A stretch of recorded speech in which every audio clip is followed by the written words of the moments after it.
उत्तरायण के सूर्य को प्रणाम करता हूं, नमन करता हूं। यहाँ विराजमान सभी देश के कोने कोने से आए, बहुत अच्छी जगह चुनी तुमने, बहुत अच्छी। इस धरती के मूल बीज, प्रॉब्लम नहीं, मूलवासी आदिवासी बंधु भगिनियों का दिल की गहराइयों से स्वागत करता हूं। मुझे आदेश हुआ है आदिवासी एकता परिषद के इस सम्मेलन की प्रस्तावना प्रस्तुत करने का।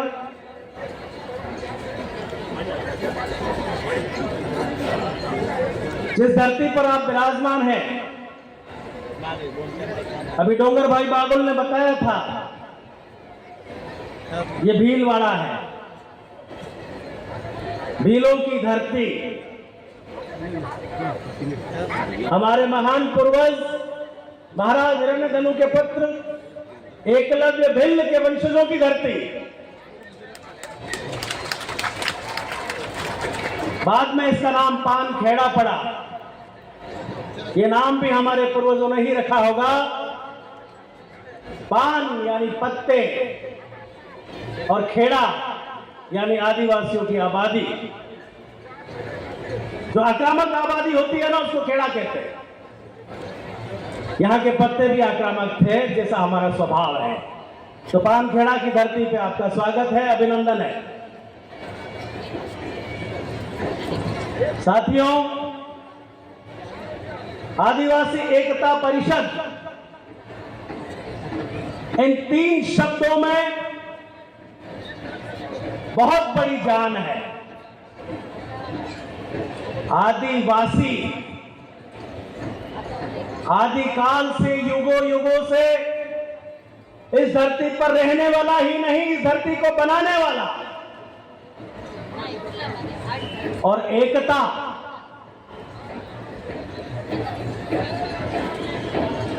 इस शब्द की व्याख्या करने की आवश्यकता नहीं है।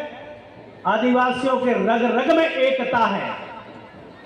हमारी एक ढोल की थाप पे और एक हुर्र की आवाज पे जो लोग इकट्ठा हो जाता है, जो इकट्ठा हो जाता है, वो आदिवासी है। हमें किसी को मोबाइल मैसेज और संदेश भेजने की आवश्यकता नहीं है, किसी को माइक से बुलाने की आवश्यकता नहीं है। सिर्फ एक मांदल और ढोल की थाप पे इकट्ठा होने वाला आदिवासी है। तो ये हमारी एकता का परिचायक है। और परिषद प्राचीन काल से हमारे समाज में गणतांत्रिक प्रणाली होती आई है। हमने कभी एक तंत्र में, राजतंत्र पर विश्वास नहीं किया, कभी किसी के गुलामी स्वीकार नहीं की, कभी किसी के गुलाम नहीं बने। और परिषद शब्द है वो एक गणतंत्रात्मक प्रणाली का परिचायक है। तो आदिवासी एकता परिषद इस हिंदुस्तान की, इस भारत की धरती की और पूरे विश्व के आदिवासियों की एकता का परिचायक है। आदिवासी एकता परिषद। इसीलिए हमने राष्ट्रीय या अंतरराष्ट्रीय शब्द भी नहीं लगाया है, क्योंकि आदिवासी शब्द ही अपने आप में एक ग्लोबल है। ग्लोबल ही कहा, पूरी गैलेक्सी में फैला हुआ। अभी घोसा पेंटर बता रहे थे ना एलन मस्क की बात, उसकी कंपनी वर्जिन गैलेक्टिक। उस वर्जिन गैलेक्टिक का यान लेके अगर वो इस गैलेक्सी के किसी दूसरे ग्रह पे भी पहुंच गया ना, तो उसको वहां पे अवतार मिलेगा। अवतार मूवी देखी है किसी ने? तुम कहीं भी चले जाओ, किसी भी ग्रह पे चले जाओ, वहां आदिवासी के रूप में तुम्हें अवतार जरूर मिलेगा और वो तुम्हारी चुनौती बनेगा, तुम्हारा सामना करेगा, डट के मुकाबला करेगा और तुम्हें वापस जाने के लिए मजबूर कर देगा।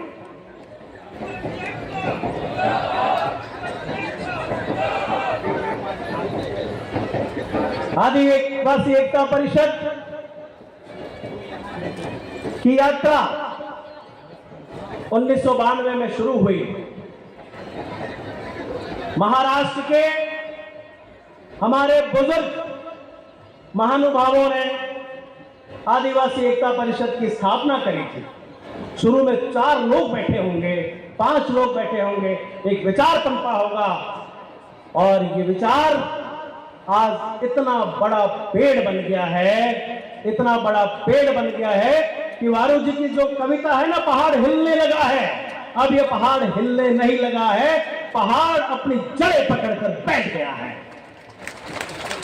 ये आदिवासी एकता परिषद 1992 से शुरू होके और आज इस मुकाम पे पहुंचा है। इसमें आप सबकी मेहनत, आप सबका एक योगदान है, तभी हम आज जाकर यहां पहुंचे हैं और इस मंच से हम संबोधित कर पा रहे हैं।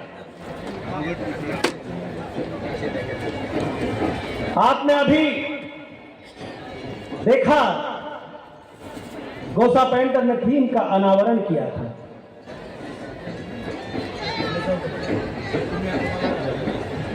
हमने हमारी धरती वंदना करी थी। शायद यहां पर बैठे हुए एक भी व्यक्ति को उस धरती वंदना को सुन के उसका रोम रोम खड़ा नहीं हुआ होगा। मैं दावा करता हूं हर किसी का रोम रोम खड़ा हुआ होगा कि मैं इस धरती को नहीं भूलूंगा।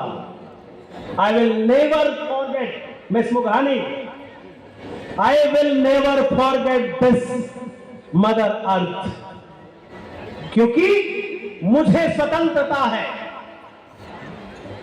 मैं जब चाहूं तब फूल तोड़ सकता हूं, जब चाहूं तब पत्ते तोड़ सकता हूं, जब चाहूं तब इस धरती से याचना करके अन्न मांग सकता हूं, उसका पानी पी सकता हूं और उसकी गोद में सो सकता हूं।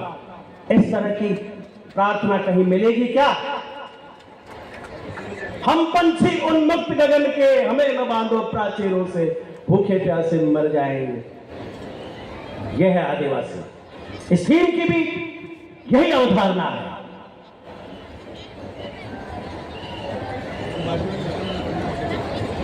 बीचों बीच में एक आदिवासी पुरुष खड़ा है, उसके एक तरफ हम हैं और एक तरफ बाकी दुनिया है।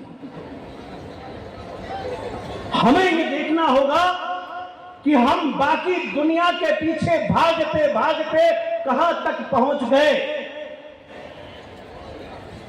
कहां से कहां आ गए, क्या से क्या बन गए।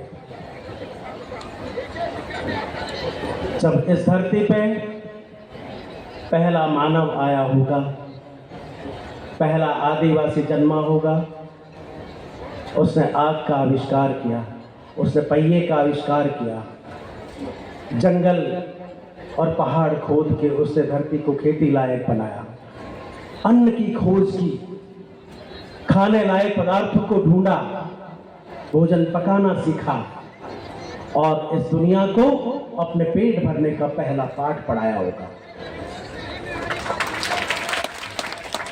उसके बाद आज हम ज्यादा पीछे ना जाए, आज से 50 साल पहले की ही अगर हम हमारी बातों को, हमारे बचपन की बातों को ही याद करें, मैं समझता हूं कि शायद ये वाली हम जो यहां पर बैठे हैं ना, इस पीढ़ी ने जितने बदलाव देखे हैं वो आने वाली पीढ़ी महसूस भी नहीं कर सकती। हम चड्डी से पैंट पे आए हैं और हम हल से मोबाइल पे आए हैं और हम नोकिया से एआई पे आए हैं, हम बैलगाड़ी से कार पे आए हैं और हम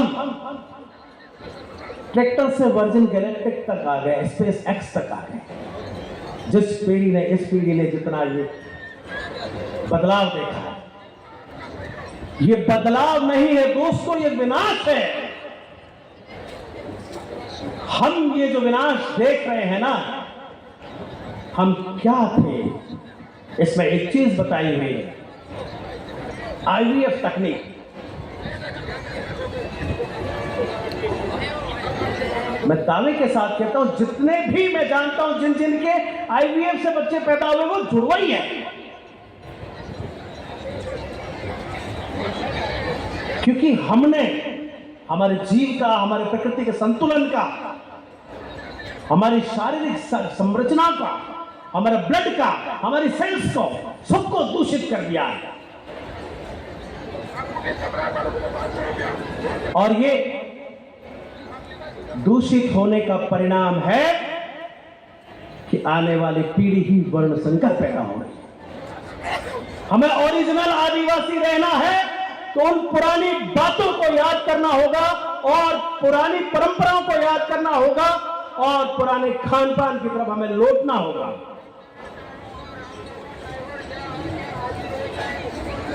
हमने इस महासम्मेलन की थीम रखी है, जो प्रस्तावना मैंने बताने जा रहा हूं, वो रखी है जलवायु परिवर्तन। हम क्या से क्या हो गए हैं, कहां से कहां आ गए, ये सारा का सारा कारण ही जलवायु परिवर्तन है। मित्रों, मैं आपको बता देना चाहता हूं, साल 2024, ये साल जो बीता साल गया 2024, इस वर्ल्ड में सबसे ज्यादा गर्म साल रहा है। अब तक का सबसे गर्म साल जो रहा है ना, वो साल 2024 रहा है। वर्ल्ड वेदर एट्रीब्यूशन और क्लाइमेट सेंट्रल के वैज्ञानिकों की एक रिपोर्ट है। उस रिपोर्ट के मुताबिक 2024 में 41 दिन ज्यादा गर्मी पड़ी है, 41 डेज, यानी कि हम 1.25 महीने तक हमने गर्मी को ज्यादा सहन किया है और ज्यादा गर्मी को सहन किया है। और 2024 में इस धरती का जो औसत तापमान है वो 1.5 डिग्री बढ़ गया है।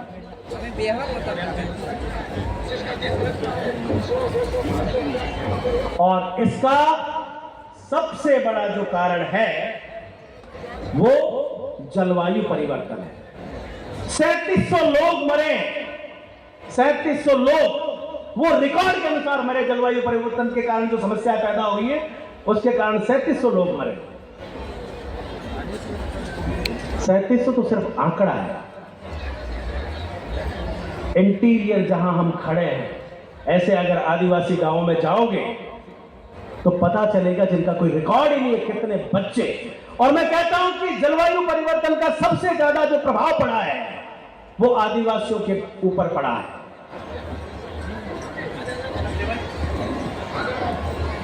आप इस हाईवे से आए होंगे, जहां जहां से भी 4 लेन निकला है, भारतमाला निकली है, आदिवासी गांवों में आप देखना साइडों में होटलों के नाम, शेर पंजाब, जम्मू हिमाचल, गुजराती थाली, राजस्थानी ढाबा। एक भी दिखा क्या आदिवासी ढाबा? हाँ, यहां पे कोंकणी दरबार जरूर दिखाता मुझे, इसके अलावा कुछ नहीं दिखा। हम समझते हैं कि हमारे क्षेत्रों में इस तरह के अतिक्रमण से जलवायु परिवर्तन नहीं होता है, तो आप बहुत बड़ी भूल में हो।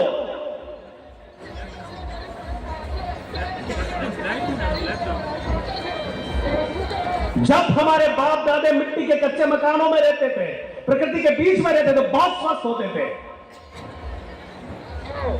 ऑर्गेनिक फूड खाते थे और बड़े मोटे ताजे तगड़े होते थे, किसी की सेना को हराने में वो सक्षम होते थे। लेकिन आज मैं बताऊं, एक ढाबा जो रोड साइड बना हुआ है, वो एवरेज 1 महीने का एवरेज 40 क्विंटल कचरा, 40 क्विंटल कचरा जो 0.2 तापमान बढ़ाने के लिए जिम्मेदार है, वो कचरा उत्सर्जित करता है। और हम समझते हैं कि इनसे क्या फर्क पड़ेगा। एक हाईवे से जाने वाले ट्रक और उनसे निकली हुई गैसें। एक वैज्ञानिक है फ्रेडरिक ओटो, उसने कहा है अध्ययन से 29 देशों का अध्ययन किया था और 29 देशों में उन्होंने वेदर पैटर्न को देखा और उन्होंने कहा कि ये जो जीवाश्म ईंधन है, जीवाश्म ईंधन यानी कि डीजल, पेट्रोल,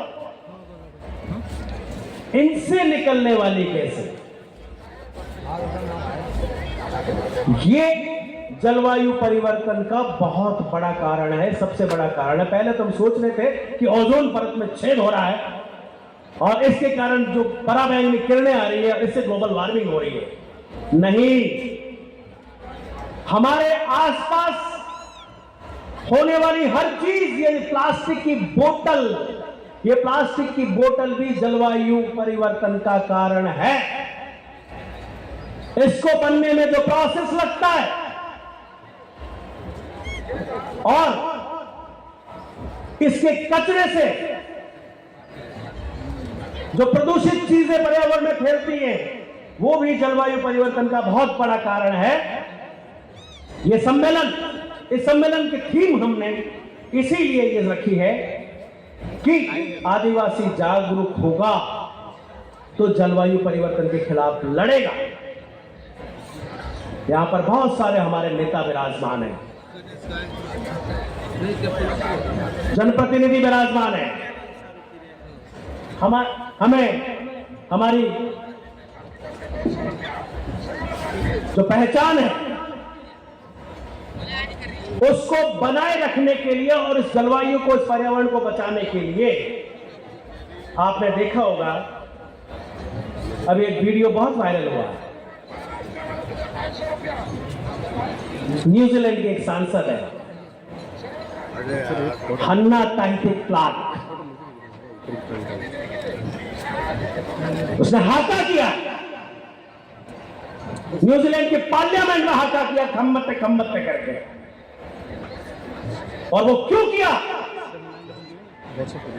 क्योंकि उस न्यूजीलैंड के संसद ने एक बिल पास किया था, वो बिल लाई थी कि न्यूजीलैंड में आदिवासी की पहचान अलग है और दूसरे लोगों की पहचान अलग है, तो सबकी पहचान बराबर कर दो। उस लेडी ने विरोध किया और पूरे विश्व में छा गई। तो हमें भी हाथ तक करना होगा। जिस दिन हमारी पहचान खत्म हो गई, उस दिन न तो जलवायु बचेगी, न पर्यावरण बचेगा, न धरती बचेगी। हमारा सम्मेलन सांस्कृतिक एकता महासम्मेलन है।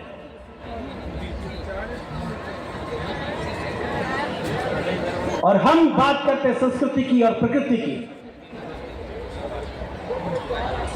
आप लोग ये सोचते होंगे कि सांस्कृतिक संक्रमण जो है वो जलवायु परिवर्तन का कारण कैसे हो सकता है। हम मानते हैं कि हमारी संस्कृति पे जो हमला हुआ है ना, हमने हमारी संस्कृति को छोड़ के पर संस्कृति को अपनाया है, उसी से ये जलवायु परिवर्तन हो रही है और हम ही सबसे ज्यादा उससे प्रभावित हो रहे हैं। हमने हमारे खेतों में केमिकल का इस्तेमाल करना शुरू कर दिया जो हमारी संस्कृति के खिलाफ है। हमने पशुपालन बंद कर दिया जो हमारी संस्कृति के खिलाफ है। हमने ऐसे कपड़े पहनने शुरू कर दिए जिनको बनने में पर्यावरण का ह्रास होता है, वो हमारी संस्कृति के खिलाफ है। हम नाच गान और गीतों से इस सुर और ताल छेड़ते थे प्रकृति में, उसको बंद करके हम डीजे पे आ गए। ये भी जलवायु परिवर्तन का कारण है। इसलिए साथियों, हमें जलवायु को बचाना है, इस पृथ्वी को बचाना है, तो संस्कृति की ओर लौटना होगा और संस्कृति की ओर लौट के हमें प्रकृति को बचाना होगा, प्रकृति की ओर लौटना होगा। आज ये संदेश सब लेके जाए। हमारी किसी ने खोज नहीं करी है, हमने सबको खोजा है, धरती को हमने खोजा है, तुमको जीवन हमने दिया है। जो लोग ये कहते हैं ना कि वास्को डी गामा, कोलंबस, इन्होंने इन धरती की खोज करी, आर्यों ने इस धरती की खोज करी, अरे तुम खोजी नहीं, तुम आक्रमणकारी हो और तुमने हमारी हर चीज पे आक्रमण किया है और आज तक आक्रमण करते आ रहे हो। ये बात करते हैं ना एआई की, हमारी भी आई होती है ना, आई माता। हमें इस नई आई को नहीं अपनाना है, हमारी जो मूल आई है उसी की गोद में बैठना है, तभी पर्यावरण बचेगा। मेरे को वार्निंग मिल चुकी कि टाइम हो गया, मैं आपसे माफी चाहता हूं। किसी सत्र में और बोलेंगे, मिलेंगे पुनः। आप सबको धन्यवाद। जोहार। आदिवासी एकता, आदिवासी एकता।